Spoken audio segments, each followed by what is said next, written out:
Welcome to the last breakfast. Please enjoy the video. You start by opening both the source and target workbooks in the same Excel instance so links resolve immediately. Make sure you save each file and enable editing. This prevents broken references later. Note the exact worksheet names and the cell ranges you plan to link, because Excel uses those names to build the formula. Once done, position the windows side by side or use View Arrange. This speeds selection and ensures you link the correct cells. You now create the link. In the target workbook, select the destination cell and type an equal sign. Next, switch to the source workbook and click the cell or drag a range you want to reference.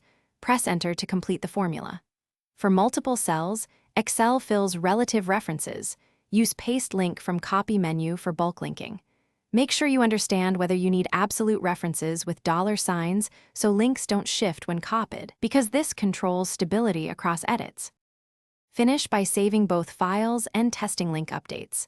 Close and reopen the target to trigger Excel's update prompt, or use Data Edit links to refresh. If you expect files to move, use named ranges or absolute dollar references to reduce breakage. If a link becomes #ref, reopen the source or correct the file path in edit links.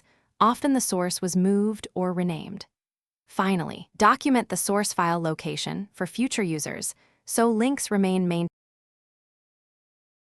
Thanks for watching. If this was helpful, leave a like and consider subscribing. See you next time.